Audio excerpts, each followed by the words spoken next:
In psychology, if you suddenly feel intensely attracted to someone, it doesn't necessarily mean you're love crazed. It might actually point to an issue within yourself. You're overly craving a relationship, and just as you're feeling this need, this person appears. But here's the thing. Everything you see in them might not even be real. You've placed a filter over them, projecting your own desires onto them, rather than truly seeing them for who they are. If someone asks you, what exactly do you like about them? You might not even know.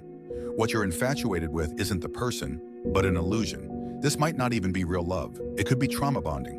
What is trauma bonding? It happens when certain traits in someone trigger subconscious needs buried deep within you. For example, a person longing to be saved meets someone who loves playing the savior. Someone who craves dependency meets someone who thrives on control.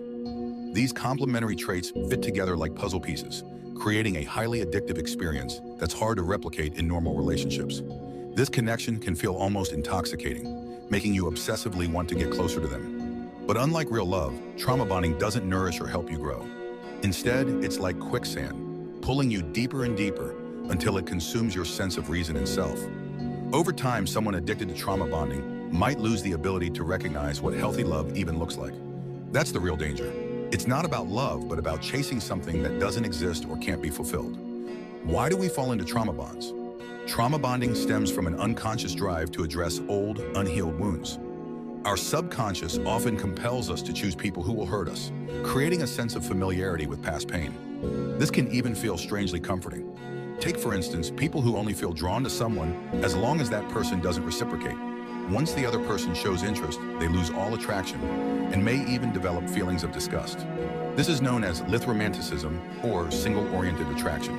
Most people fall in love, engage in mutual flirting, and move forward to start a relationship, facing conflicts and perhaps even breaking up later. But for those with single-oriented attraction, the process halts at mutual feelings. They suppress their emotions or withdraw completely when the other person likes them back.